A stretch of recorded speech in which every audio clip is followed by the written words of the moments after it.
look like fried potatoes, smallish pieces, kind of fried, shallow fried, something like that. It's really nice. So, Hiranyakashipu was not a Gujarati, but he knew how to cook that. And he cooked it for Prahlad. But the problem was, he'd mixed in with it poison, enough poison to kill 100 elephants. That's really, really a lot of poison. And then he handed it to Prahlad and said, look, I cooked this for you. Please have some. And Prahlad started eating it. And Hiranyakashipu's watching and waiting for him just to sort of keel over. And that would be it. That would be the end. But Prahlad was a devotee. First of all, he offered it to the Lord.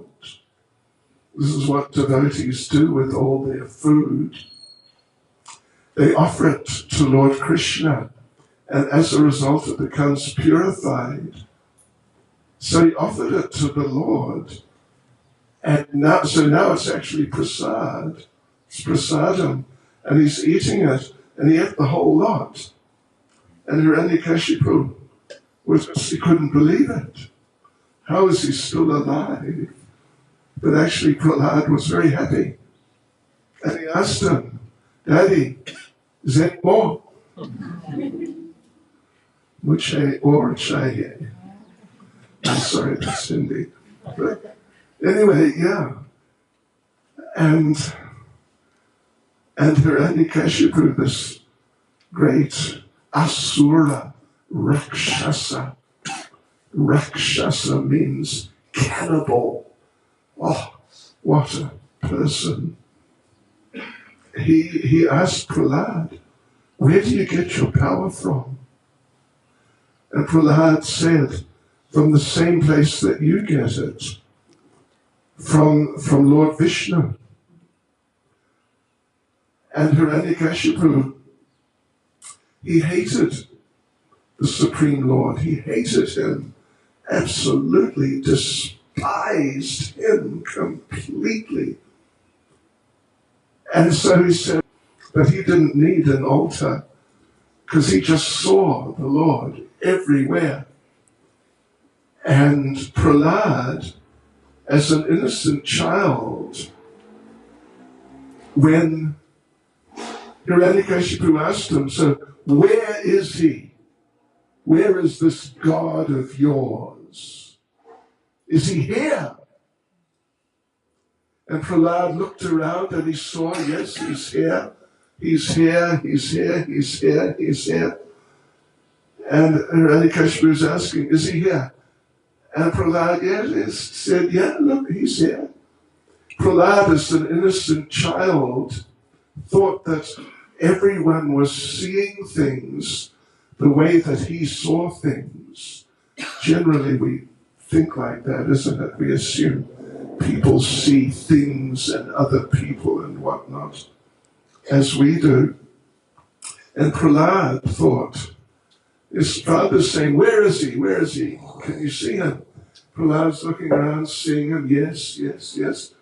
And he thought, what's wrong with my father? Maybe he needs glasses. Can't he see? Can't he see him? He's everywhere.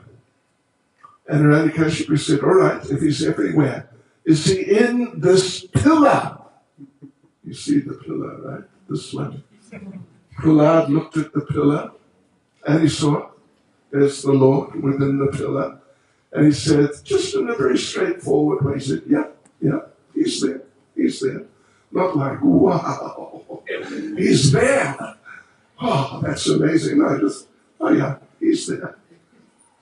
So Hiranyakashipu smashed the pillar.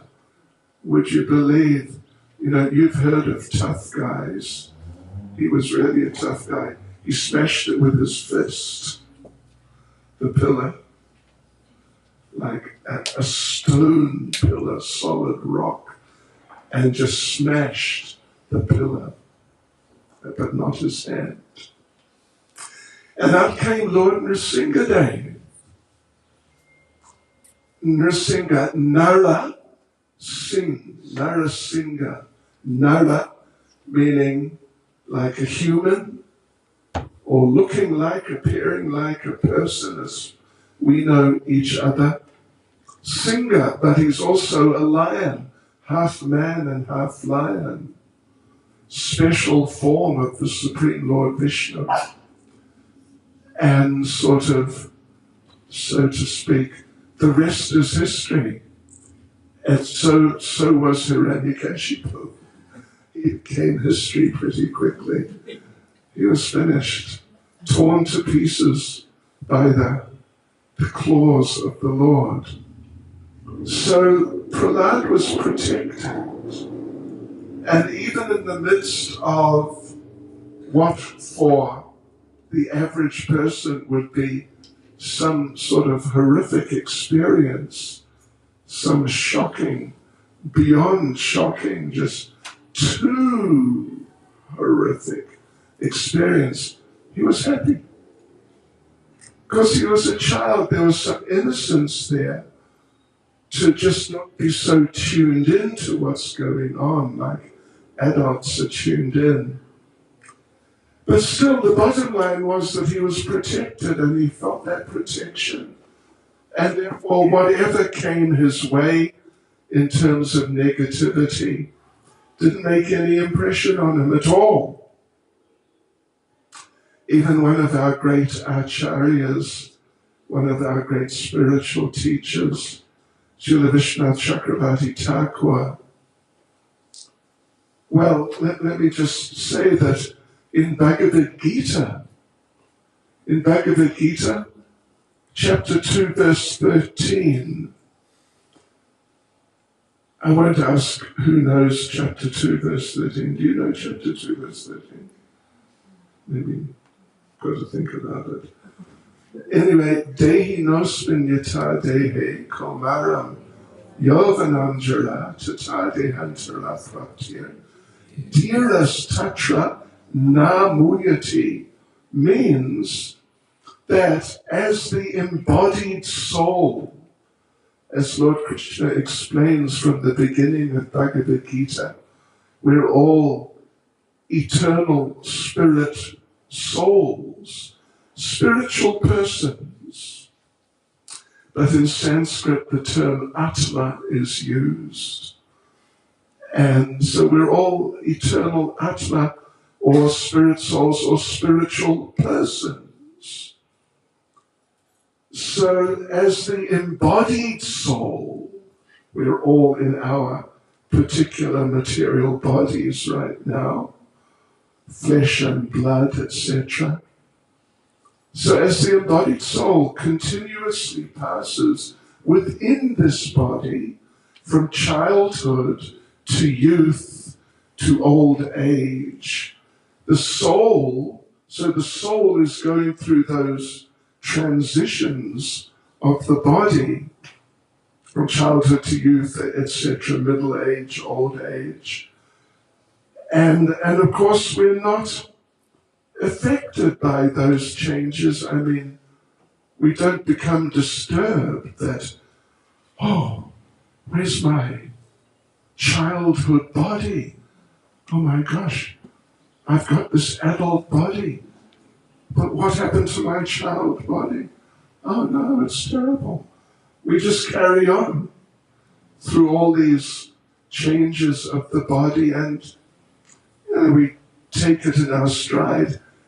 I mean, it's not even a matter of taking it in your stride. You just don't care. You just don't notice. It just goes on and you carry on with life. So like that, Lord Krishna says that the soul, similarly, as going from a child's body to a youth's body, adult and middle-aged and old person's body, so the soul similarly passes into a completely different body at the time of death. But Krishna says there, Dhiras tatra na muyati, the last line of that verse. Someone who is dhira. Dhira means, you can say, very sober, very stable. Not, someone who's kind of becomes anxious too easily. Dhira's Tatra, a person like that is not bewildered. Dhira's Tatra na muyati. Muyati means bewildered, just, panic stations.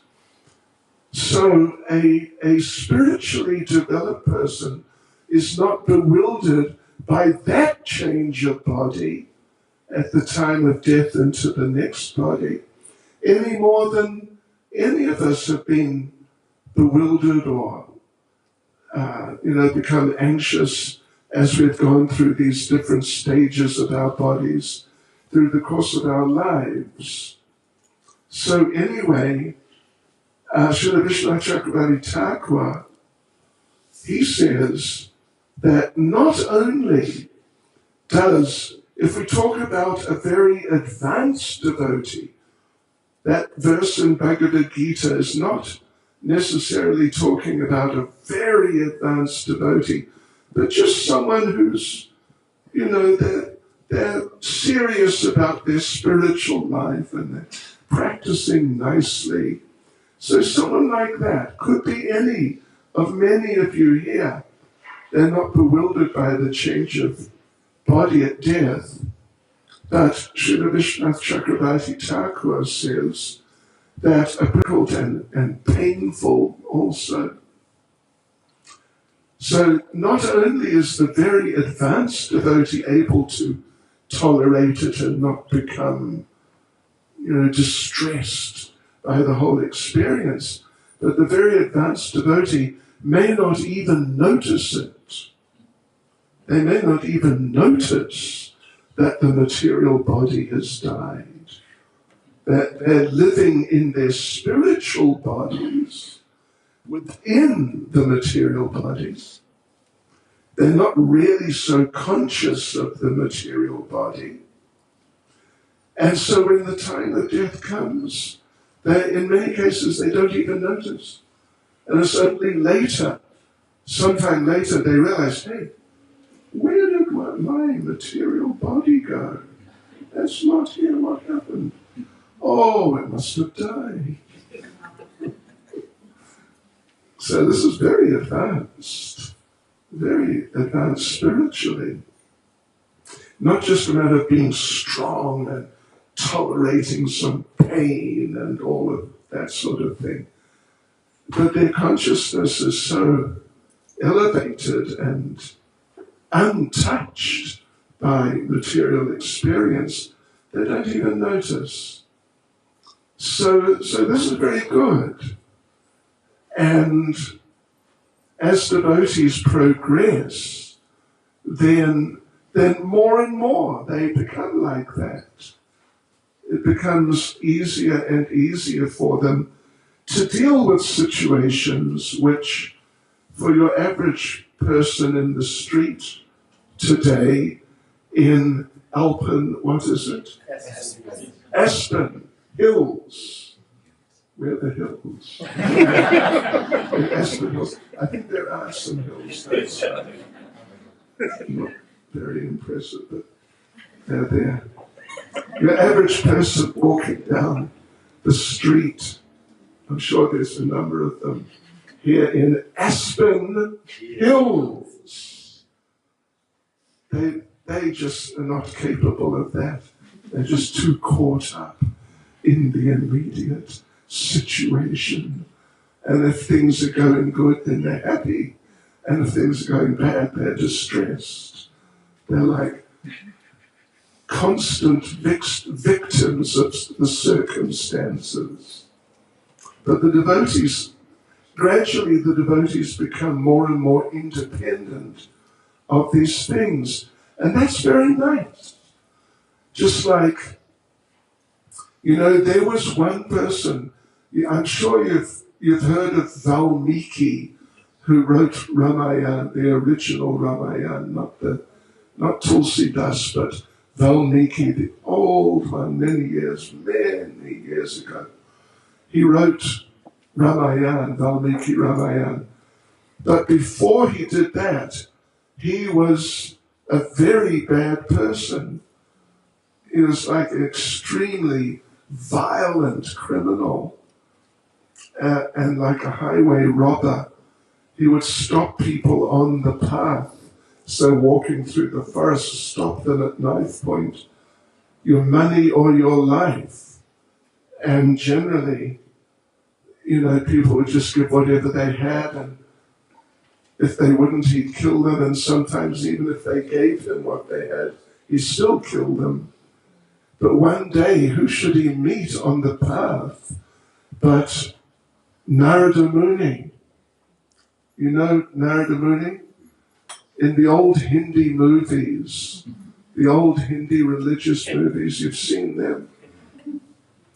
Sure. Anyway, Bollywood has come a long way, technologically at least, from those days. But they used to depict Narada Muni as this kind of almost eccentric fellow carrying his veena and going, Narayan, Narayan, Narayan. Yeah, so anyway, this Valmiki with his knife confronted Narada Muni, who happened to be passing through the area, and said, money or your life. And Narada Muni, very transcendental person, was like, who are you? And Narada said, well, listen, I don't use money, so I don't have any money. And I'm not this body, so if you kill this body, I will not die because I'm an eternal person. So you decide. He said to Valmiki, you decide. And Valmiki thought that Narada didn't take him seriously. So he said, no, look, and Valmiki said, listen, I'm serious. I'm going to kill you if you don't give me what you have. And Narada said, well, I'm serious too. I don't have money, and I'm not this body, so if you kill this body, doesn't matter. So you decide. And Valmiki was very impressed, actually, that how can you be like that? How did you develop a state of mind like that? And Narada explained that this is Krishna consciousness. This is spiritual consciousness. And he warned Valmiki, he said, you know about the laws of karma, right? But Valmiki didn't really know about the laws of karma. So Narada had to explain that whatever you do, you will get an equal reaction. Same thing. If you're good to people, people will be good to you. I mean, in very simple terms. If you're nasty to people, people will be nasty to you. That's just the way it goes. That's life. And, as you have done, if you kill people, in the future, they'll kill you. Like, you may or may not know any Sanskrit, but in Sanskrit, the word for meat, well, it's the same in Hindi. I don't know about Gujarati. It's sort of the same. Mamsa. In Sanskrit, mamsa. In Hindi, it's monks. And mam means me, and sa means he. Me, he, or me, she, like that. He kills me. In the future, I kill him. Yeah, that's how it works. So Narada explained that you've been robbing people, killing people. You got a very bad future ahead of you. like total disaster. And Valmiki tried to say, well, listen, I was doing it for my family. That's why I'm, killing people, robbing people, and so on. I just take the money and hand it over to my wife. In that sense, he was a well-trained husband. Yeah, sorry, I shouldn't say that. It's just a joke. Don't worry. Just trying to keep you awake. So Valmiki said, I'm doing it for my wife and my children. And Narada said, well, look, why don't you go? So Valmiki said, they must take some of the reaction. Narada said, okay, go and ask them if they're willing. And he went to his wife and explained, I've killed many people and robbed people, but I did it for you. Now I just learned I'm going to get all these reactions. Will you please take some for me? And his wife said, forget it. Gee, it's your duty to maintain us. How you do it is up to you. That's your decision. You could have just got a job in the factory, but you decided to become a highway robber. So that was your choice. So no thanks, you keep your reactions. And Valmiki he panicked. And actually Narada showed him like visions of these people coming back and killing him and ripping him to pieces. And Valmiki, he was devastated. So he begged Narada, please help me, tell me what I can do. I'll do anything, just tell me, so I can get out of this. And Narada told him, sure, just chant the name of God, any name of God. But he couldn't do it. He couldn't get the sound out of his mouth. Like Narada tried to get him to chant Narayan, but he couldn't get it out of his mouth. It was like, some sort of nonsense sound came out. Then Narada had a very clever idea. He told him, you chant the word death, which in Sanskrit, at least one of the words for death is mara. And Valmiki said, yeah, right, I like that, I can do that. So he started chanting, Mara, Mara, Mara, Mara. But little did he know, it was Rama around the other way. And so, after a little while, he was just actually chanting Rama, Rama. But even when he was chanting Mara, Mara, Mara, he was getting some benefit. Because there's benefit in chanting the name of the Lord, any name of the Lord, even without knowing it, even if the syllables are sort of interrupted by other syllables in between, or even if the name is being used to address something else. Like something else like Rama margarine. I don't know if you use it. They say if you change just one molecule in it, it becomes plastic. Butter and ghee is definitely better. But anyway, Rama margarine. And some people, it's all over the world actually. It's in America, it's all over America, it's all over Europe, it's all over Russia. I used to go to Russia back in the more civilized times, and a lot of people like Rama margarine.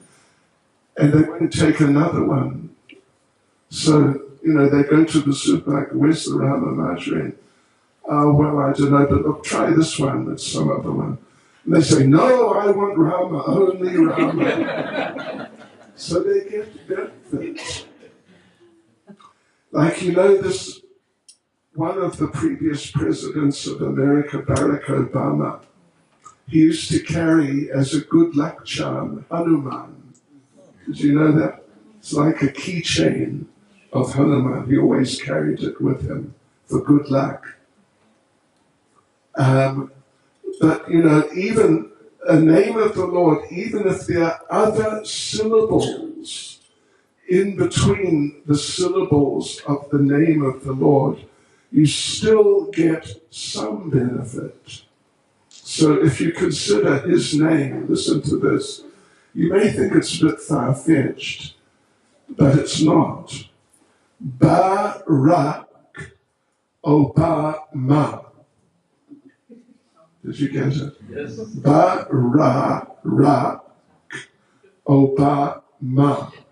Rama is there. Yes. So there's some benefit. Donald Trump, I don't think he can. Joe Biden, I don't think he gets it. Would it have been better if Obama had carried on as the president?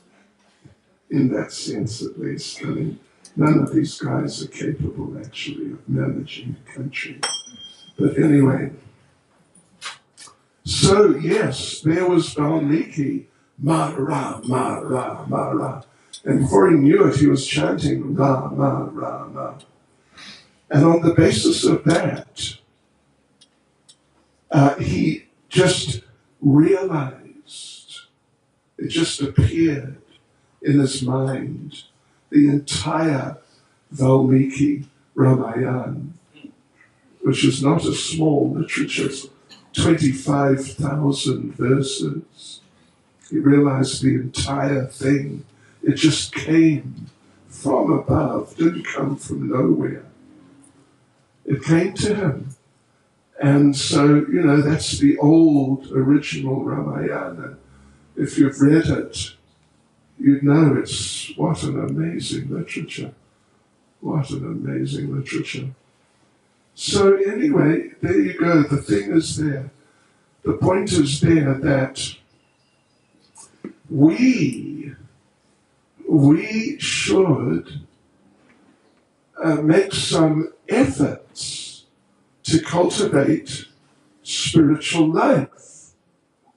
I know, of course I know many of you anyway, but and I assume that others of you who I don't really know so much personally, you're kind of religiously minded people like that.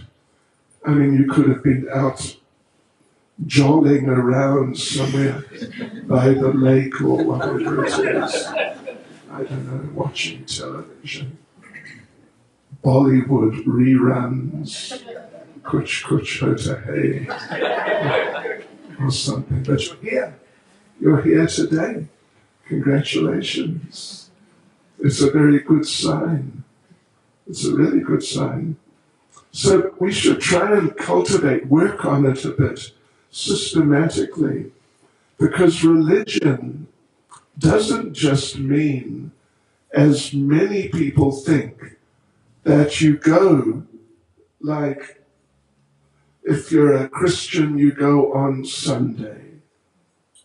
And if you're a Muslim, you go, I guess, on Fridays morning or something like that.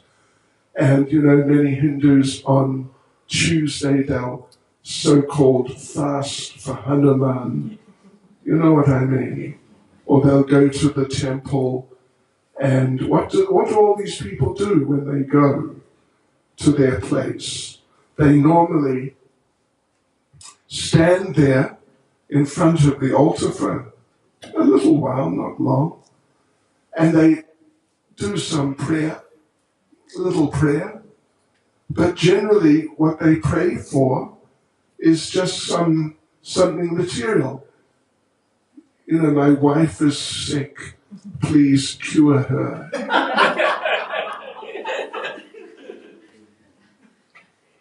My husband is sick. Please do not cure him, so I can collect the insurance. No, I mean, they do. I mean, they definitely pray for their family members, and sometimes their friends if they're sick, or, if they themselves have some financial difficulty.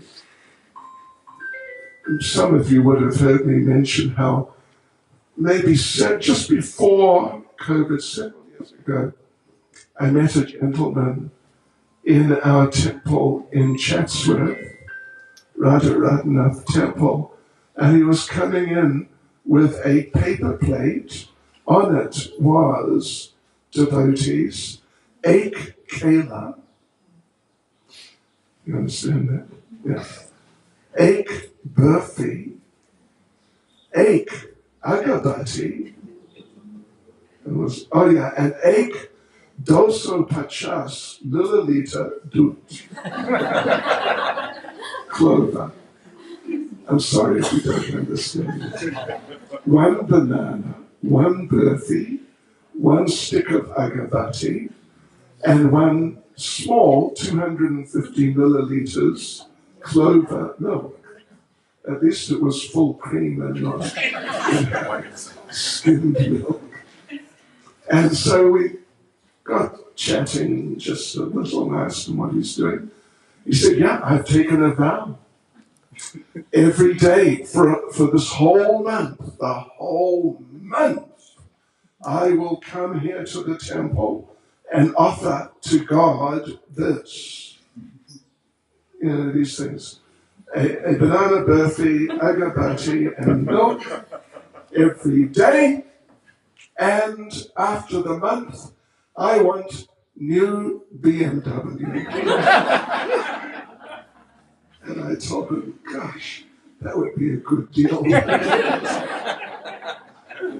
How much does that stuff cost? It's not a lot at all. So, but, the point and principle is that generally these people who do like that, they pray for just ordinary things. And they would like to get ordinary things, which you normally have to work for and get money and then buy. They would like just to get it free by the grace of God. And that's, even the essence of religion to them, or at least it's an extremely important part of religion, that getting ordinary stuff, which we just use in our lives, but instead of working hard and paying for it like that, we get it free by God's grace. But it's not, that's not bad. It's not bad. At least they're giving attention to God, and then it's not like they just don't care about God or they don't think he even exists. At least they take him seriously enough to try to approach. But that's not really like the essence of what religion is about. The Christians, I don't know if you're familiar with it, but there's one prayer, they call it the Lord's Prayer. There's a very famous line in it, give us this day our daily bread. You heard that one? Yeah. Prabhupada, our spiritual master, when he first went to America, in the first year or maybe year and a half, he was invited to a Christian seminary. Means it's like a Christian university where people get trained to become priests, actually like study for 3 years or something like that, and then they get some sort of religious degree and they become priests. So Prabhupada was invited there, and he's addressing a group of these students, Christian students. And Prabhupada said that, what is religion? what is it? And he said, religion means to develop love for God, develop our relationship with God, to prepare us to go to God and enter our relationship with Him face to face. That's religion. That's what religion is about, to develop love for God. And Prabhupada asked them, but what is this prayer? Give us this day our daily bread. What is it? It's not love of God. It's about love of bread. Prabhupada said. It's about love of bread. The bread comes first. So we have to try and take things a little more seriously. Or you could say just go a little deeper into it.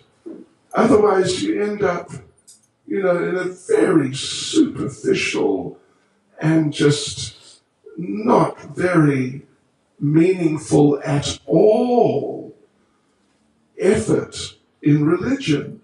Of course, in a sense, any effort is better than none.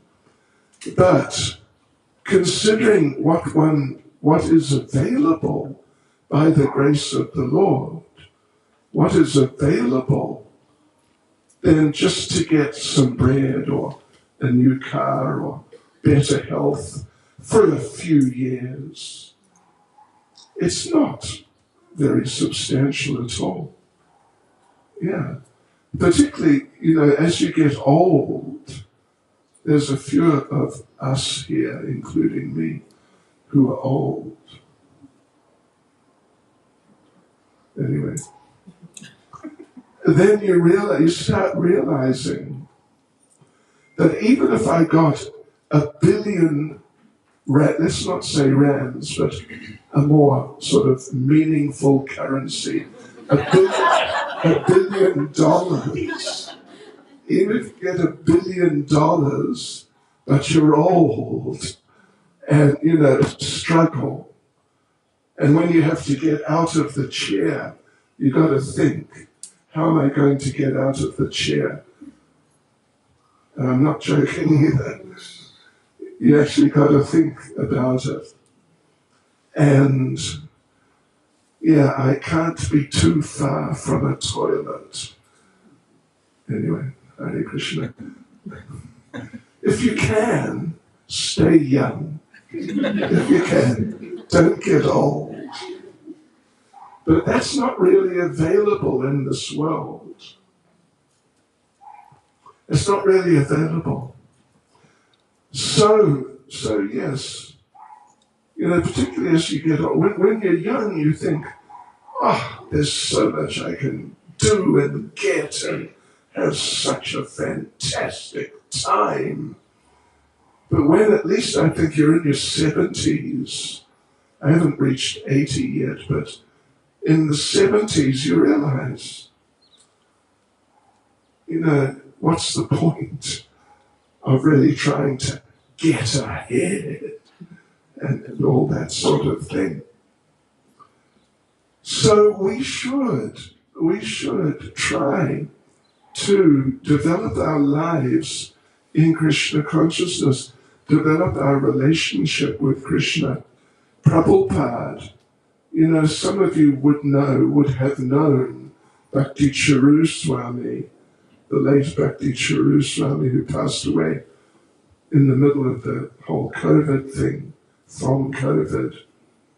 He told me that Prabhupada told him, Prabhupada raised a rhetorical question. Means it's a question, but it's not a real question. It's just a device for developing a discussion.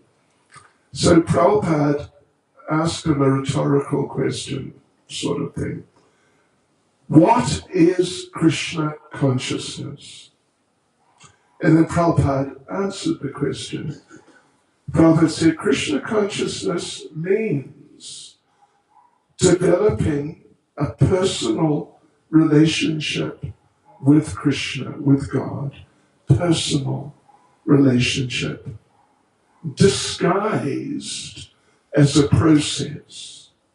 It's disguised as a process. You must do this, and you must not do that, but you must do another thing, and something else you can't do. It's a process. Like you must chant your rounds, but you must follow the regulative principles. And so that these types of rules are typical of a process for doing something. So Prabhupada said like that, Krishna consciousness means we're actually developing a personal relationship with Krishna, but it's disguised as a process. We shouldn't be too worried by the fact that there's certain parts which are like a process. You know, you should get up early, and you should not do certain things, and you probably shouldn't watch Kuch Kuch Hota Hai either, although I guess you saw it already. Shahrukh Bhai and company.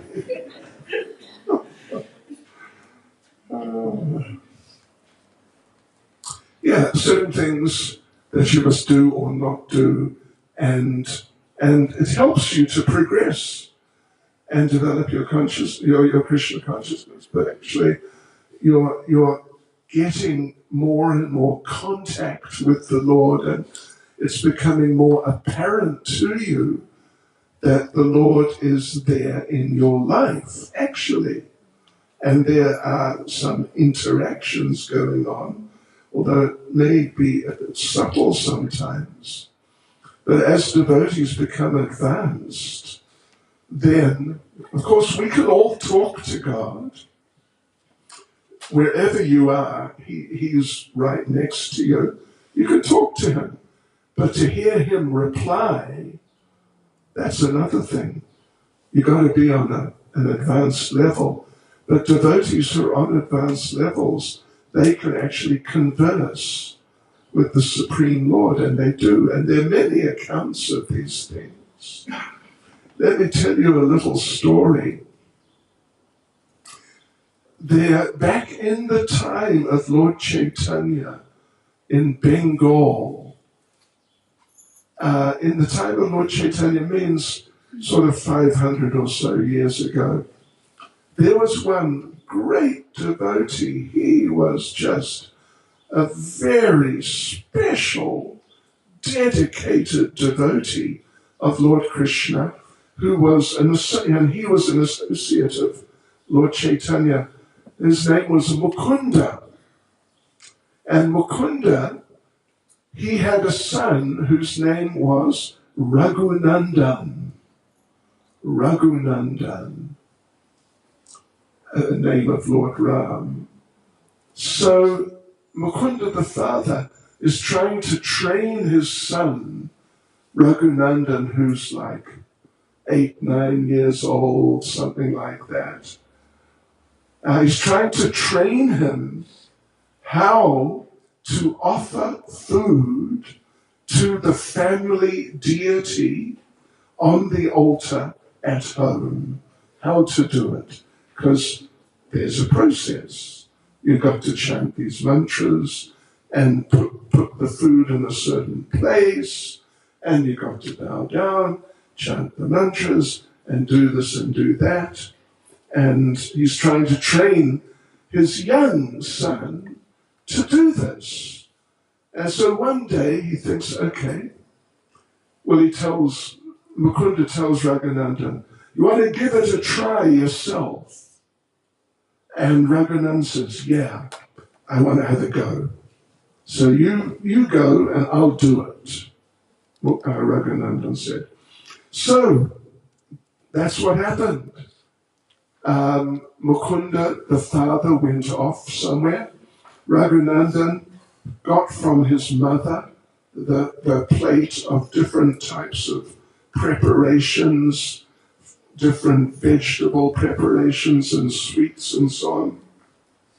Went into the family temple room, put it there, and went through the process that his father had taught him. Then the father came back like an hour later. Mukunda, the father, said, okay, did you do the offering? Yep, did the offering. How was it? Was it okay? You got everything, you managed the whole thing. And Raghunandan said, yes, but it was really hard. It was really difficult. And Mukunda said, oh, what do you mean? You forgot the mantras? No, didn't forget the mantras. You forgot the procedure, what to do, step 1, step 2. No.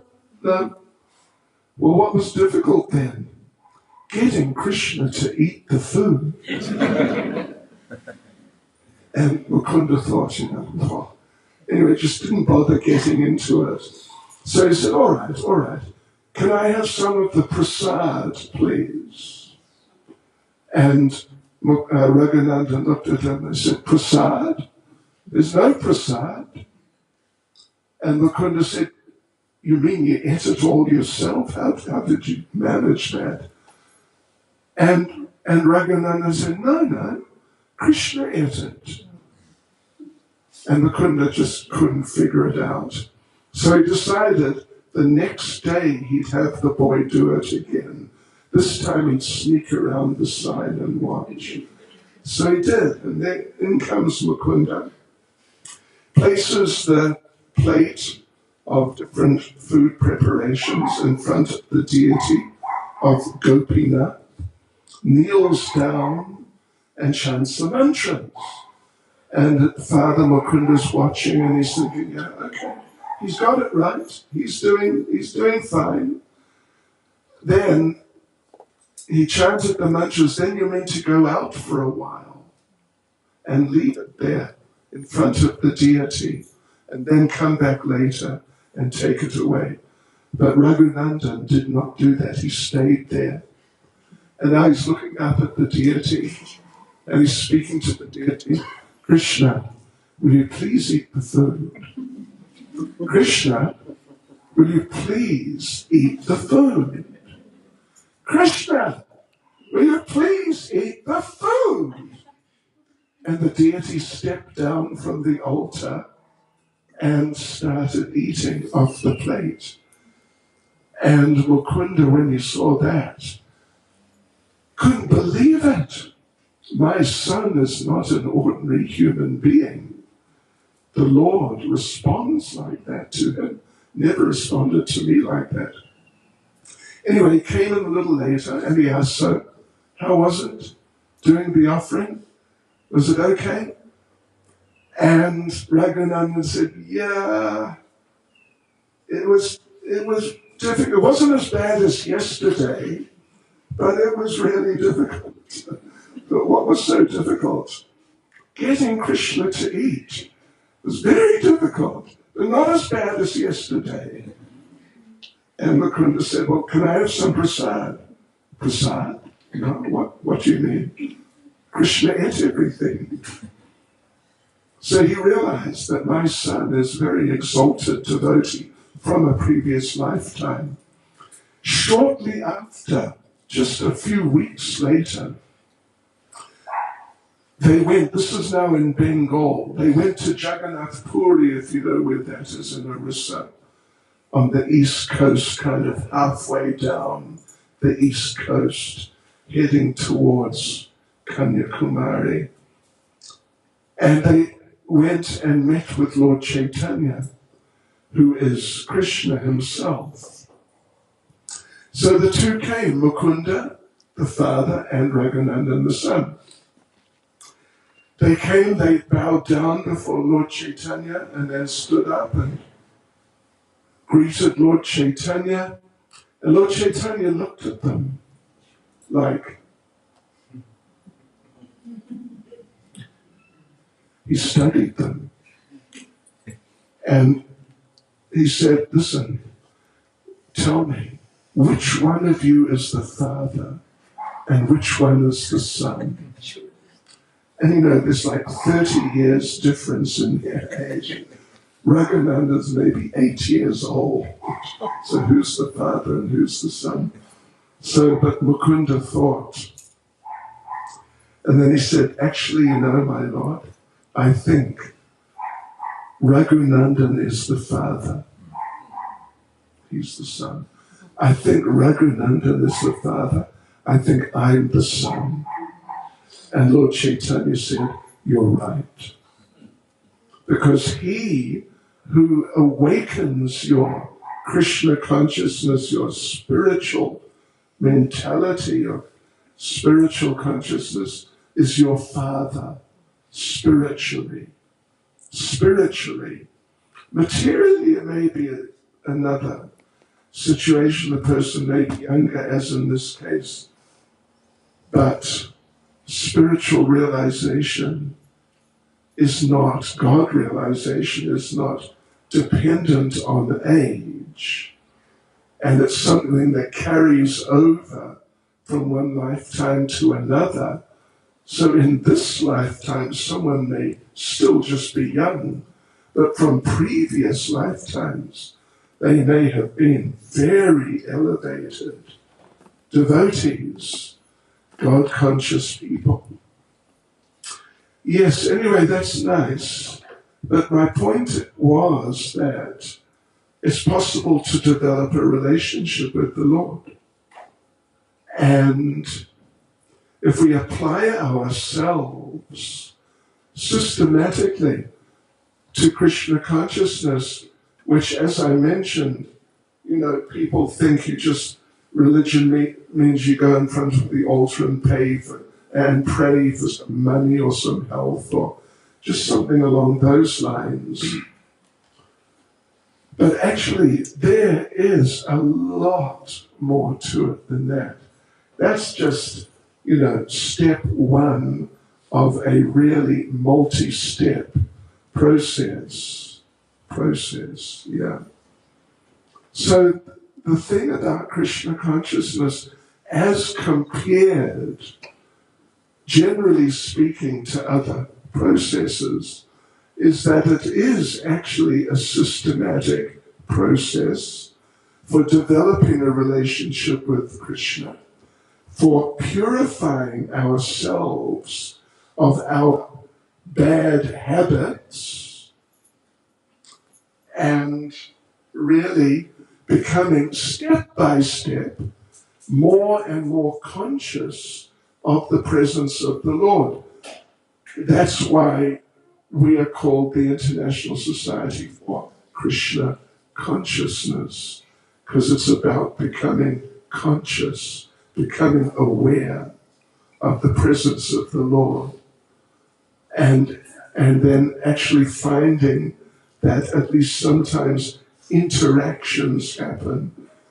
And if you're a little tuned in, you see that, actually, there's some reciprocation, some responses come from the Lord. It works like that. It really does work like that. But, like anything, at least in principle, you tend to get out of it, at least sort of in relation to how much you put into it. It tends to be like that. If in like in any relationship, if you're negligent in a personal relationship, just any personal relationship, if you're negligent, people come to visit you and you're busy on your computer, you know what I mean, doing all your email, catching up, and so and your friends come, oh, hi, and they start talking to you, but you're just too absorbed, you're not paying attention. Then don't be too surprised if they don't come and visit you again, because they can see you don't care enough. You care a bit, but not enough. And Krishna's a person. God is a person. He's not just a little person like us. He's a really big person, but he's still a person. And he has personal feelings. And because we are his parts and parcels, we share many aspects of his personality in our little ways. And one of them is that if people don't care about us, then at least after a while, we'll definitely care less about them, and we may just not care about them if they're not interested in us. And we are like that because Krishna's like that. If we really take an interest in developing our relationship, practicing the process of Krishna consciousness, then we'll find that his presence, we start becoming, step by step, more and more conscious of his presence. And it's not just some, close your eyes and believe, but it's really something tangible. That's what's wonderful about Krishna consciousness, that you can actually become God realized through it and change, get free of your bad habits, like Valmiki. And he was so bad, I don't think any of you could compete with him for how bad he was. But then, through chanting, he became so good that the whole Ramayana was revealed to him internally. So please, devotees and friends, try and get into it, take it seriously, and Krishna will take you seriously. Prabhupada, I'll close. You said I could go until 9 o'clock. 10? Okay. Maybe not quite that long. But I'll close by mentioning one thing. If you read Bhagavad Gita, then you'll see in the 12th chapter, starting with verse 13, Prabhupada in our Bhagavad Gita puts 13 and 14 together.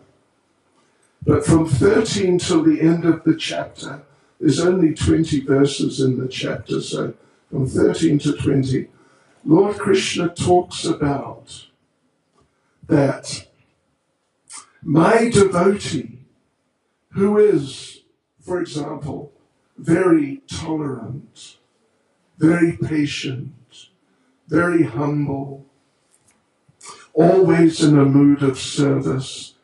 These are just a few. There's like 8 verses. In each verse, Krishna mentions several qualities like these.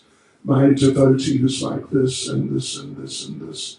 Krishna says each verse, that devotee is very dear to me. Yeah. So Prabhupada gave one lecture which was recorded on that verse. And if you're fortunate enough to have Prabhupada's books on computer, which are available free of charge, books and lectures and it's available. Then you can look this up and you'll see Prabhupada gives a lecture on these 2 verses together, 13 and 14. Krishna's talking about if you're like this, if you're like that, if you're like different things, you'll be very dear to me. And Srila Prabhupada begins the class by saying, yes, this is Krishna consciousness. How will Krishna love me? How will Krishna love me? In other words, how can I become such a person that when Krishna sees me, then Krishna thinks, wow, this is just a wonderful person. I really want the association of this person. Because when Krishna feels like that about you because you've become such a person, then basically you've perfected your life, and before you know it, Krishna will take you back to the kingdom of God. Yeah, we talk about going back to Godhead, but in a sense, the correct idea is being taken back. Because you don't just go like you could go to Johannesburg or go fly to America or something like that. You don't just go. But you have to be taken. Krishna will take you when he feels like that about you. So we need to try and work on this. Purify our existence and render service to him regularly and glorify him. And like this, Krishna becomes impressed. And Krishna notices you. And the first thing, you know what the first thing is? Did you know? Did you know? Krishna has a little black book and a little black pen or pencil or something. And when Krishna notices that you're trying like that, then Krishna, he notices, oh, look at this. Look at this Shyam Sundar Das. Wow, he's really doing good. And he notes your name down in this little black book. And then next time you do something nice, he puts a gold star there. It's not exactly like that, but in effect it's like that, you could say. That's how the system works. And if you get enough gold stars, then after a while, when you wake up in the morning, you're no longer in Joburg or Lens or Pretoria or mid-Radha Krishna, and be happy. And be really happy. Hare Krishna. Srila Prabhupada ki jai. It's not even 10 o'clock. Oh, it's not even 5 o'clock. Oh my God, I should have talked for another few hours. So we got a few questions here. Actually, we got 4, it looks like. Yes, okay. If a devotee wants to take initiation, but is very confused as to which guru to approach, how must they work through this confusion? Yeah, no, that's a very relevant question, actually. You know, in one sense, if say there's 2, keep it simple, there may be 3, there might be 5. This thing doesn't work so well, does it?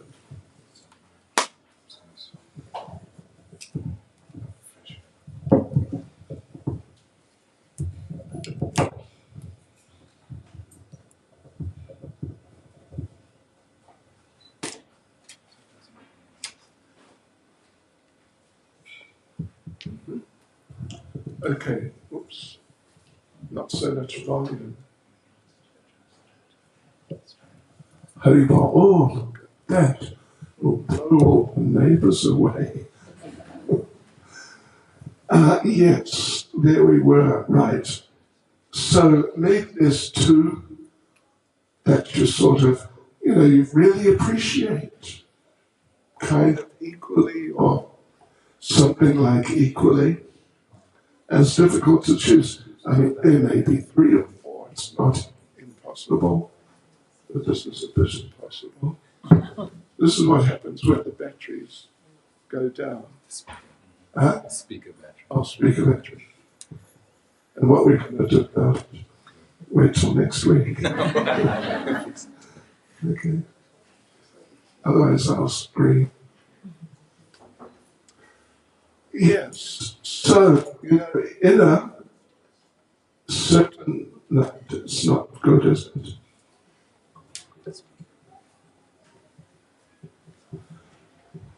Well, the other one was better, wasn't it? Or should I just not speak so loudly? It seems to be okay now. I'll just keep the volume down a bit. So the thing is, in a certain sense, this may sound a little too light-hearted, like not serious enough. But if it's really like that there's just two, and you sort of feel equally about them both, then in a sense, doesn't really matter. You just choose one or the other, and it'll be okay. And you can keep the other one as what we call a Siksha Guru. So they're both in your life and it's effectively kind of equally or something like that. But otherwise, if you're really sort of straining to understand which one, then I would say there's two things.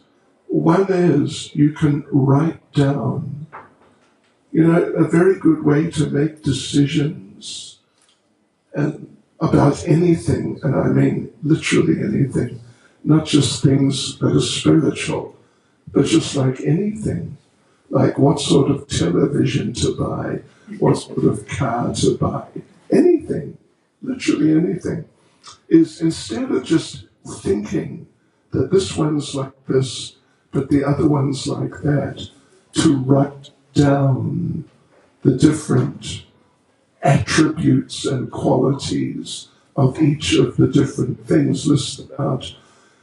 And then suddenly you find that one of them actually has more attractive features than the other. But you hadn't noticed it because you were just caught up in your mind. So, that's one thing. Another thing is, so that can be done and it should be done.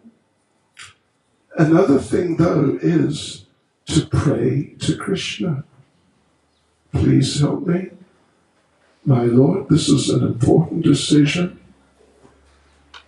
And if they're two and they're kind of equal to you, you're not really going to make a bad decision, but still you can pray to Krishna, help me to understand, and Krishna may give you some realizations, and so it'll be easier for you to decide and keep the other one as a Siksha Guru. Are there any parallels between the laws of karma and physical laws?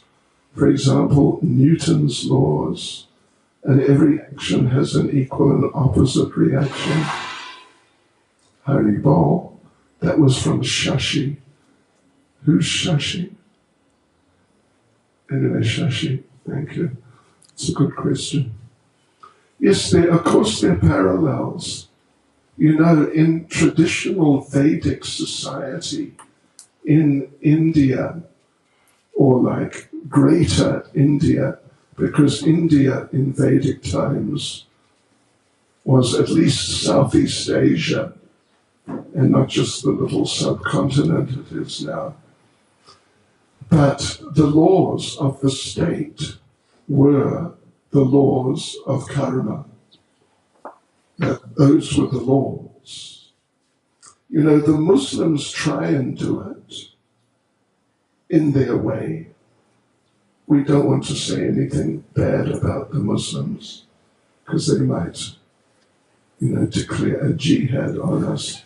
But, in their way, they try. Problem is, they're like Sharia law, I think they call it. It's not really it's not a proper standard. It's not a proper standard, so they get all mixed up. But they're trying in their way to make the laws of God the regular laws of human society. So, but basically the parallels, you know, if someone, at least up until, I don't know, 20 years ago, something like that, it was pretty universal. If someone commits murder, they're executed, hung or electrocuted or something.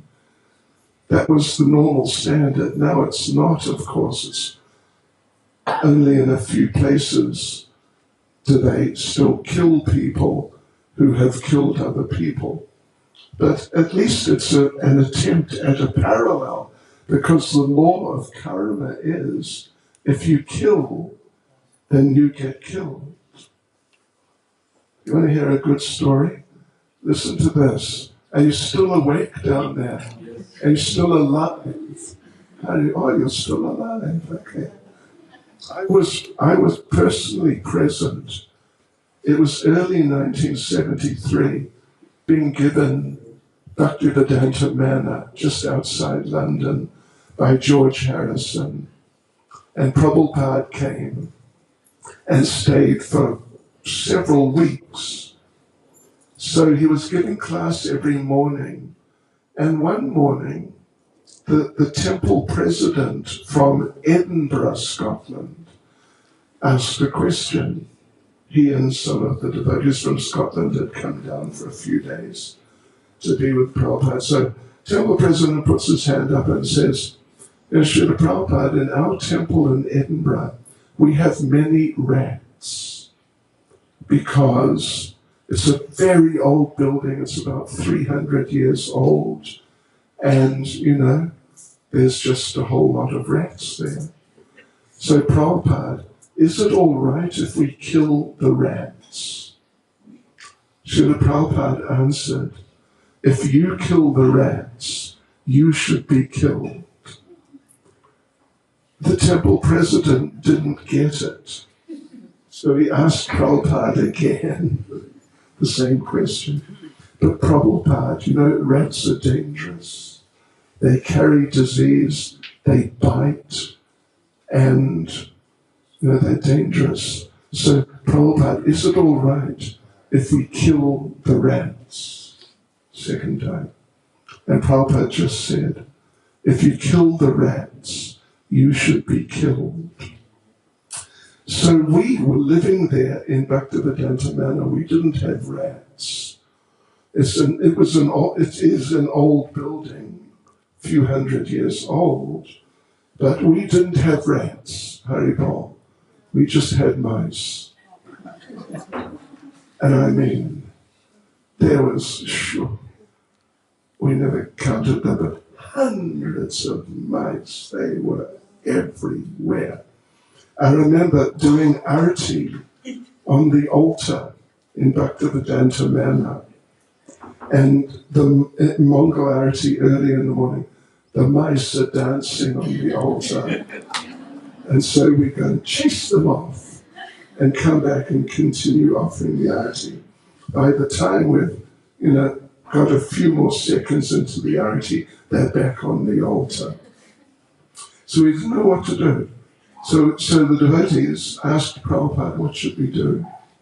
Prabhupada said, the mice are not there for the association. They're there for food. So if you keep the place clean and there's nothing for them to eat at all, they'll go away. So we did that. We appointed a team of like 3 or 4 devotees. All they did the entire day was clean the main building, and they cleaned it like 3 times a day. It was spotless, but the mice were still there. And we thought, maybe they are there for the association. So a devotee got a really brilliant Krishna conscious idea. You know what we did? Do you know? Listen to this. We got a cat.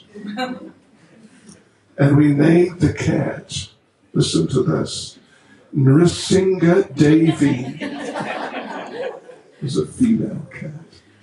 Not Nrsimha Devi, Nrsimha Devi.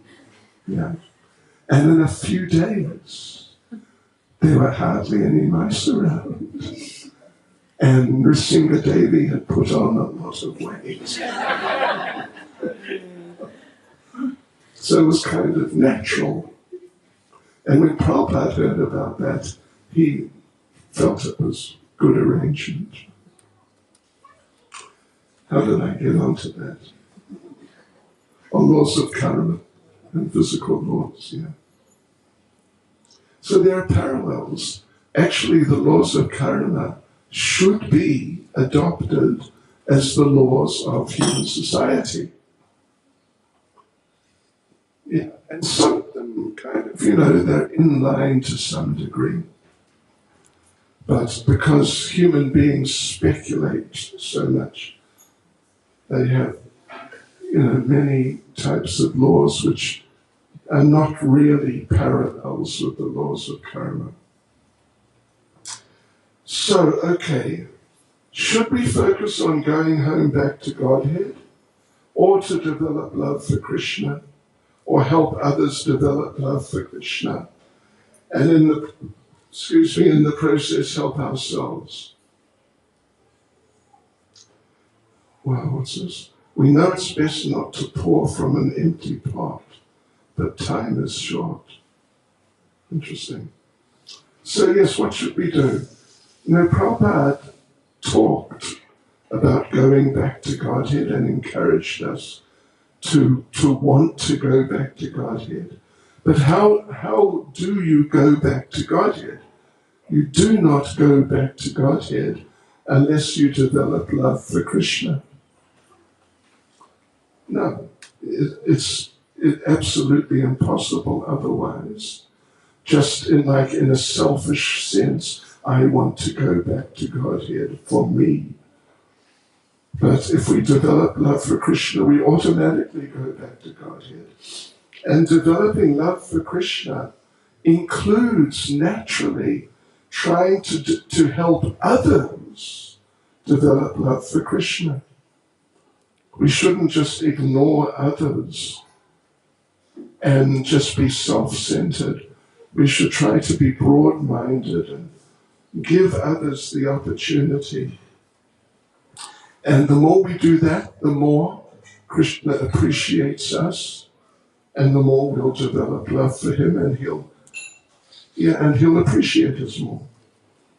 How do we convert lust into love? Yes. Well, we should try. We have lust means to have the attraction to enjoy something or some person, whether it's the opposite sex or a motor car or money. Just, we want this so we can enjoy it. So we should try and think how to, instead of getting enjoyment ourselves, how to give Krishna enjoyment. If we really focus on giving Krishna enjoyment, then we find that we start enjoying. We become extremely happy. And I will actually close. Well, it's not even 6 o'clock yet. But I will actually close by telling a little story Prabhupada's told. One day the hand for years had been putting food in the mouth. But one day the hand started thinking, wait a minute, I keep putting the food in the mouth. What do I get? I don't get anything. Nothing. Not fair. I'm going on strike. I am going to consume the food myself. I will eat it. I will somehow, compress it into myself, the hand. So the hand stopped putting food in the mouth and was trying to squeeze it all in under the fingernails or whatever. But after a couple of days, the hand found that he or she or it was not feeling very good. And if you've ever fasted actually not eaten anything for a couple of days, after a couple of days, you run out of steam, even just on Janmashtami by 9 o'clock at night. Yeah. So anyway, the hand now was really feeling, got no energy. I'm really not happy. So then he thought, well, maybe I was feeling better when I was putting the food in the mouth. Maybe I should go back to that. So he started putting the food back in the mouth, and shortly he felt good, as he had been before. Much better than when he was trying to enjoy the food himself directly. So that Prabhupada told that story on a number of occasions, and the principle is extremely important. The hand was trying to enjoy for himself, and it didn't work. It really didn't work. He was not happy. But when he was putting the food in like the whole body, then he started feeling good. Because the way the hand enjoys is dependent on how the body feels, not on, trying to do something about it himself. So similarly, Krishna is the complete whole. And if we make Krishna happy, we become happy because we're part of him. And when he's happy, we just become happy. Another example Prabhupada gave is the example of watering the root of the tree. You could, by watering the root of the tree, all the leaves and branches and fruits and flowers, whatever there is, they all become nourished. But if you go from leaf to leaf with like a dropper, just put a few drops on each leaf or each flower or something, it'll take ages, it's highly inefficient. And it won't actually help them so much, because that's not how they really become nourished. They become nourished through you nourishing the root. Then they share in the nourishment of the whole tree. So like that, we're part and parcel of Krishna. If we make Krishna happy, we'll really be happy. So this is how you convert lust into love.